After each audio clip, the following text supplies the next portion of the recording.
So now we're going to finish up the solving trig equations, and these are just some a little bit odd equations that I wanted to work for you.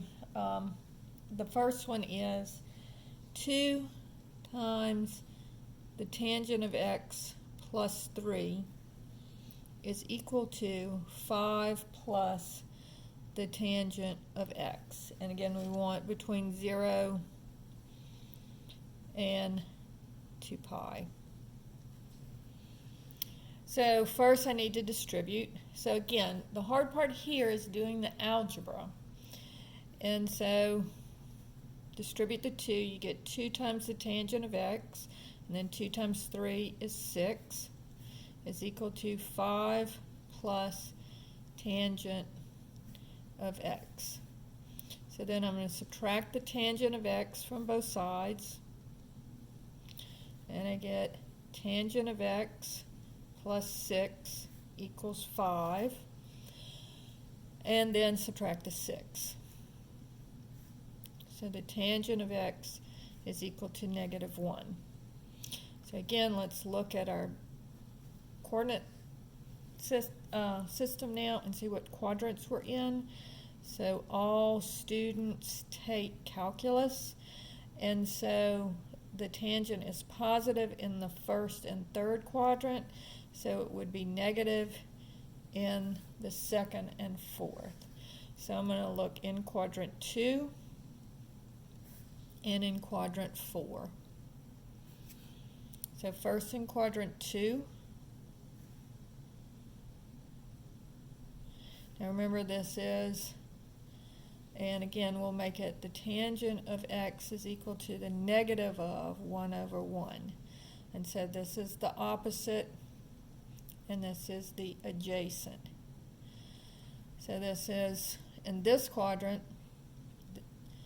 the x coordinate is the -1, the adjacent is negative, and the opposite is positive. And this is the square root of 2. And again, this is the 45-degree triangle. So here we have pi over 4 as our reference angle. And then this would be, our angle in standard position would be pi minus pi over 4.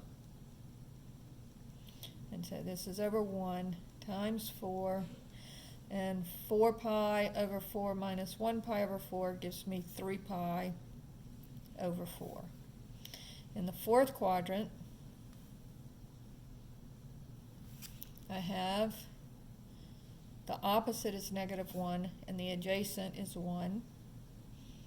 And this would be the square root of 2. And again, our reference angle is pi over 4. So this is negative pi over 4.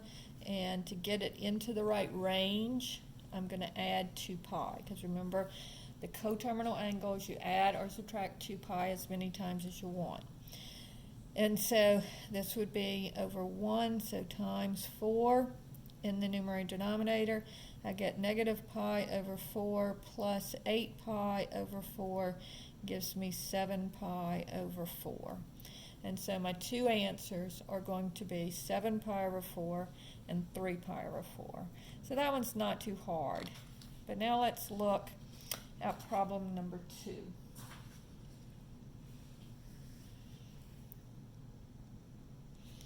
And it says, the cosine squared of theta plus 3 cosine of theta minus 1 equals 0. Now, notice that the factors of -1 are -1 and 1, and that does not add up to give you 3. So this one I can't do by factoring, so I have to use the quadratic formula on this one. So here the a is 1, the b is 3, and the c is -1. And so the cosine of theta will be equal to minus b plus or minus the square root of b squared minus 4 times a times c. So a is 1 and c is -1. All over 2 times a. So this is -3 plus or minus the square root of 9 plus 4 over 2. So this gives me negative 3 plus or minus the square root of 13 over 2. So on this one, I'm going to have the cosine of theta is equal to negative 3 plus the square root of 13 over 2. And I'm going to have the cosine of theta is equal to negative 3 minus the square root of 13 over 2. Now, of course, this is not one of our reference triangles. So I'm going to use my calculator. And for this one, I'm going to put negative 3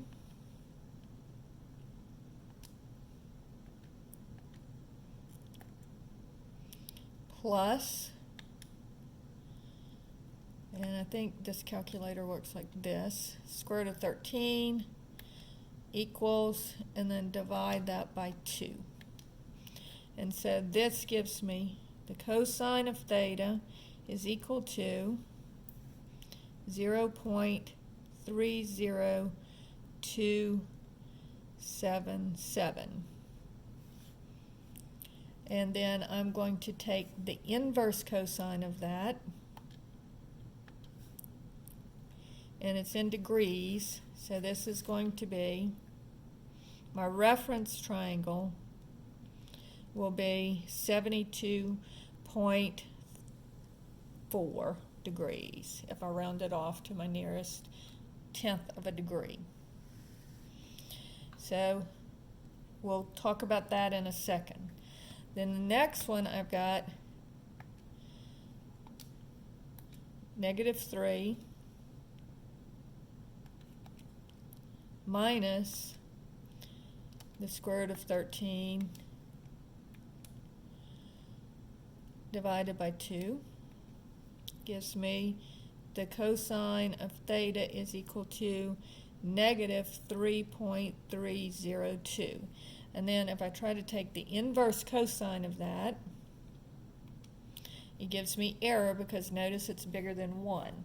And remember, the hypotenuse has to be the longest side, and so the numerator cannot be bigger than the denominator. So this one doesn't give me any answers. I'm only going to have 2 answers from this part of the problem.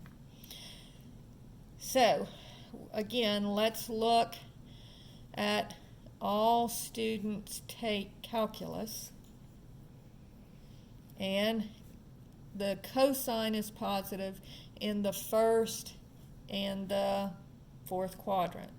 So if I look in quadrant 1, I know that my reference angle is 72.4 degrees, and so that would be one answer. In quadrant 4,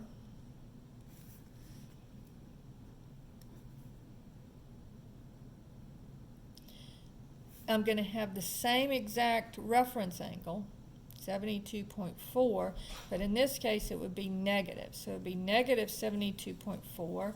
If I want my answers to come out between 0 and 360, I'm just going to take this and add 360 degrees to it.